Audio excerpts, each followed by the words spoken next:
So you're ready to finally learn every chord in the complex jazz blues progression. Good, because once you do that, you will literally be 88% of the way to comprehensive jazz chord fluency. The complex 12-bar jazz blues contains the most ubiquitous chord sequences we see in all music. It also teaches the number system, which is ultimately the way that you're going to learn how to apply triads and chord scales to chords in a progression. We see secondary dominance, F altered. It's the 5 altered of the 4 chord, right? So the F is the 1 chord. It becomes the 5 of the 4 chord. They call that a secondary dominant. See passing diminished, B diminished, the sharp 4 diminished, following the 4 chord, which is the B flat chord. And we see melodic pivoting.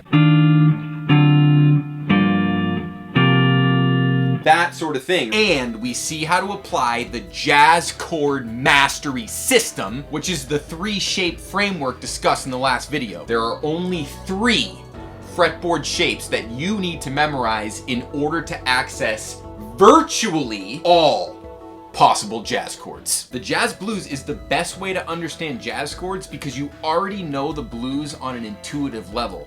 But when you identify those passing chords, that's when you understand the way that jazz musicians think, okay? And you start to see the opportunities that jazz musicians see. And inevitably what happens is you start to see these opportunities in other contexts, not just jazz, right? You can start to see the shadow reality, which is something we talked about in a previous video. So the definition of a jazz musician is someone who understands how to navigate the shadow reality and obviously can actually see the shadow reality, because you obviously need to see it before you can even talk about navigating through it. And the first step towards seeing those more complex shadow realities is going to be through the blues and seeing the passing diminished, seeing the 1-6-2-5 turnaround on bars 11 and 12. Seeing every place where there's 2 chords per bar, essentially, because that's one of the features of the shadow realities is typically about 2 chords per bar. So you need to start thinking about this whole 2 chords per bar, and it seems like that's not enough time to outline a chord change. It's like, yeah, it is, you better get used to it. And that's why we go back to the whole triadic framework, right? And now you see where you really don't need a whole lot of notes to outline 2 chords per bar. In fact, 3 notes is plenty. Any more than that, it's like analysis paralysis. So level 1 of 2 chords per bar is for sure bar 2 of the blues. You could literally just take that bar right there and just make endless studies of a line that connects B flat 7 to B diminished to F7, and it's like F7 over C, right? Because we're always looking for some chromatic voice leading and we like those inversions, right? So you think about those kinds of things.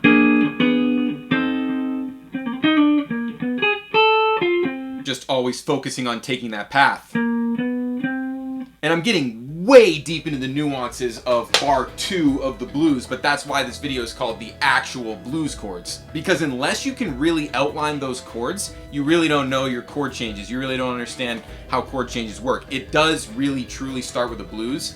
And it does very quickly get to Coltrane from there because it's just a matter of understanding that framework for improvisation and seeing why we use the triadic framework, right? We use it in 2 chord per bar situations. We use it when we have to cover a specific amount of harmony in a very short period of time.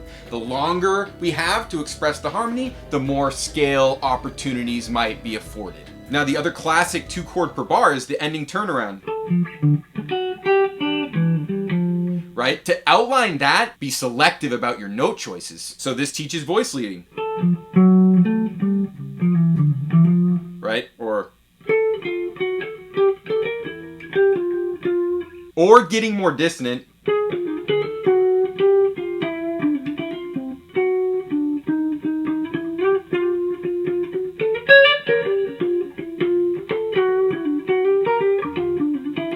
And honestly, when you can play a real nice 1-6-2-5, man, that's like the start of your greatness right there. So that's a small little focus point right there, right?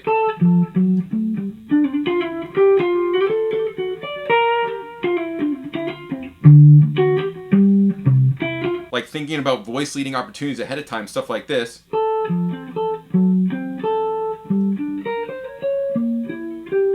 Right? And then turning that into like an actual improvisational thing. Notice how I literally like messed it up at the end, but I just didn't let myself fall on my face. Say, well, I'll try to be more consistent. I'm trying to do this chromatic, right? respecting that one.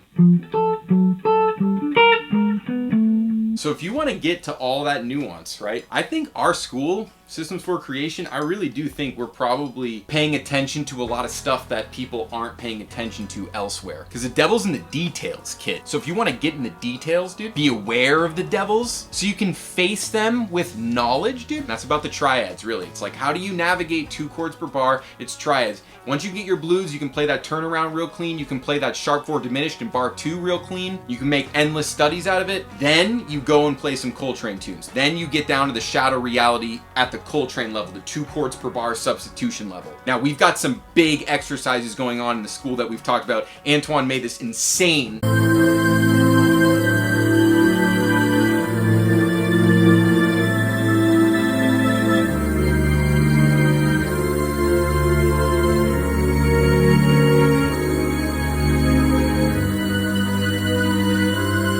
That's like futuristic Henry Mancini. That's Coltrane substitutions is what that is. Cole is working on one of the ultimate documents of all time, which is an arrangement of all the things you are using Coltrane substitutions. And by the way, there's 2 Coles. I know people are like, yo, I thought, yeah, there's 2 Coles. They both play 6-string bass, but one of them plays more upright and the other one plays more 6-string, but they both play 6-string bass and they're both named Cole and they're both on the path of Coltrane. So if you want to wield the power of Coltrane changes, then you know, that's one of the main things in the school, because that's one of the fundamental principles, I think.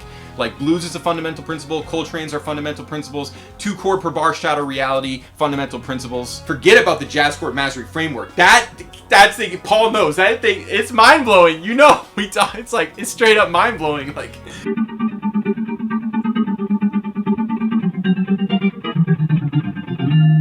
Yeah, try to wrap your head around the 3-shape principle of upper structure shell voicings. If you can master that and see all the opportunities with the inversions, you're basically a genius. And the thing is, it's possible to do it. It's really easy, actually, with the proper instruction. And when I say really easy, I mean, yeah, you're gonna have to bust your ass for 3 months straight to get there, but that's not bad, you know? I'm saving you like 5.5 years, right? Because I got a system for just showing you fluent chord mastery. And I gotta shout out Bob Thompson, because Bob Thompson hit me to this stuff in like 2007, dude. I've been unpacking it all that time. So, and the thing is, that's directly from the source, dude, because Bob Thompson lived with Lenny Breau in 1979 and 1980. Actually, I should say that Lenny Breau lived with Bob Thompson. Bob Thompson was a personal teacher of mine from Maine. You know, the kind of guy that you go to his house and he offers you a beer?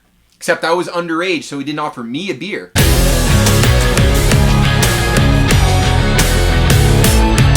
This guy showed me Fat Shapes, so mad, and I bet you people watching this might know Bob Thompson. Bob Thompson showed me that whole Lenny Breau thing, that whole 3-shape principle thing, right? So we're teaching that in the school, and we're using that as a way to unlock comprehensive harmonic fluency, which is essentially jazz fluency. If you understand jazz harmony on a fluent level, then you understand all harmony on a fluent level, because I would argue that jazz takes it about as far as you could possibly go. When you start understanding Coltrane substitutions, and you see what kind of stuff Antoine's doing with that,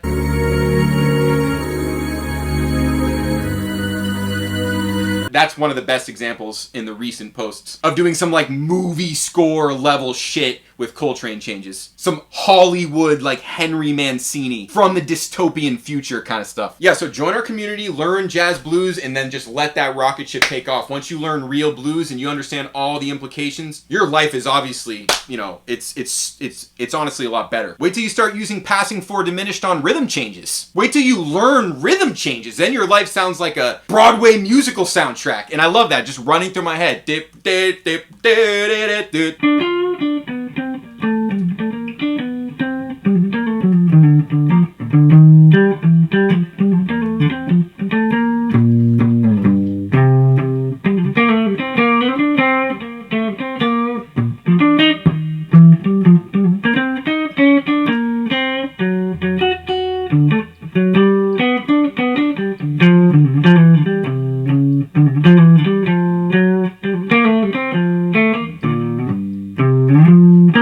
I mean, dude, it just makes for a beautiful life, dude. You want to have that stuff running through your head all day, and you want to be improvising with it. You don't want to have that fixed recording. You want to be improvising with music in your head all day. That's what you want as your inner narrative, dude. Rhythm changes. It's a beautiful life, man. It's a beautiful life.